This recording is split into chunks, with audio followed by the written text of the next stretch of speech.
বেশ হতাশজনকভাবে শেষ হলো কলকাতা নাইট রাইডার্স বনাম চেন্নাই সুপার কিংসের ম্যাচ।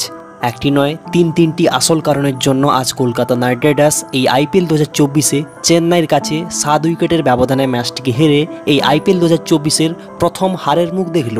হ্যাঁ বস, আজকের এই ভিডিওতে আমরা ফটাফটভাবে দেখে নিব ঠিক কী কারণের জন্য আজ কলকাতা নাইট রাইডার্স এই চেন্নাই সুপার কিংসের কাছে এই ম্যাচটিকে 7 উইকেটের ব্যবধানে হেরে বসলো এবং এই ম্যাচের পর কলকাতা নাইট রাইডার্স ঠিক কী সুখবর পেল, পয়েন্ট টেবিলসে কী পরিবর্তন হলো, ম্যাচ হারের পেছনে কারণ কি, সব ডিটেলস জানবো এই ভিডিওতে। তাই প্লিজ দেখো পুরো ভিডিও। কেকেআরের একজন ডাইহার্ড ফ্যান হলে ভিডিওটিকে করো লাইক এবং এইভাবে আরও কেকেআর ও আইপিএল সংক্রান্ত ভিডিওর জন্য এক্ষুনি করো ক্রিকেট ইন বেঙ্গলি ইউটিউব চ্যানেলকে সাবস্ক্রাইব। তো বস, পয়েন্ট টেবিলস এবং ম্যাচ হারের কারণ জানার আগে প্রথমে ম্যাচের কথা বললে, আজ প্রথমে কলকাতা নাইট রাইডার্স ব্যাট করতে নেমে চেন্নাইয়ের এম চিদম্বরম ক্রিকেট স্টেডিয়ামে 20 ওভার পর্যন্ত খেলে 9 উইকেট হারিয়ে মাত্র 137 রানে তুলতে পারে। আর সেই রানকে তাড়া করতে নেমে চেন্নাই সুপার কিংস দল 17.4 ওভারেই 3 উইকেট হারিয়ে 14 বল বাকি থাকতে ম্যাচটিকে 7 উইকেটের বিনিময়ে জিতে নিয়ে আইপিএল 2024-এর ইতিহাসে চেন্নাইয়ের বুকে তারা পরপর 3টি ম্যাচ জিততে সক্ষম হয়। আর এই ম্যাচটি হেরে যাওয়ার পরেও কলকাতা নাইট রাইডার্সের কাছে দুটি সুখবর উঠে আসে যে পয়েন্ট টেবিলসে তারা কিন্তু সেই 2 নম্বর স্থানে থাকে। এই আইপিএল 2024-এ 4টি ম্যাচ খেলে 3টিতে জিতে 1টিতে হেরে 6 পয়েন্ট এবং প্লাস 1.52 নেট রান রেট ধরে রেখে।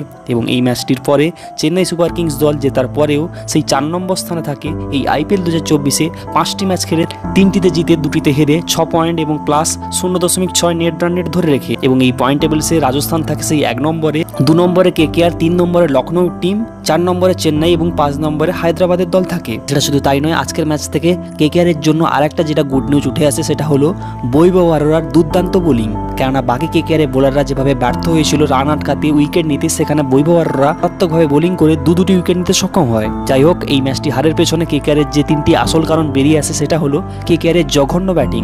একটা সময় যেখানে কলকাতা নাইট রাইডার্স এই ম্যাচে প্রথমে ব্যাট করতে নেমে প্রথম 5 ওভারে 1 উইকেট হারিয়ে 50 রান তুলে ফেলেছিল, সেখানে তারা শেষ 15 ওভারে মাত্র 87 রানই তুলতে পারে এবং 8টি উইকেট হারিয়ে ফেলে। যেখানে নারিন, রঘুবংশী, শ্রেয়স আয়ারের মতো প্লেয়ার ভালোভাবে খেললেও আজ কিন্তু রিঙ্কু সিং, ভেঙ্কটেশ আয়ার, রমনদীপ সিংয়ের মতো প্লেয়াররা জঘন্যভাবে ব্যাটিং করে।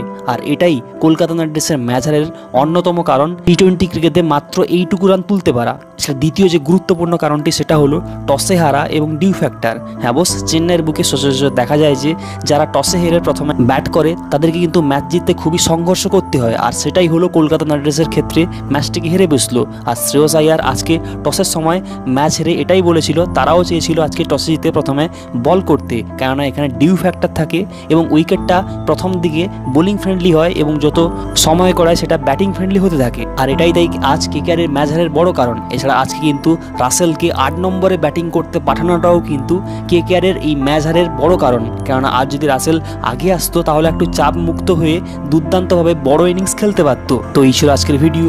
তোমার মতে কেকেআরের এই ম্যাচ হারের পেছনে কারণটা কি ছিল তুমি অবশ্যই কমেন্টে জানাও। ধন্যবাদ।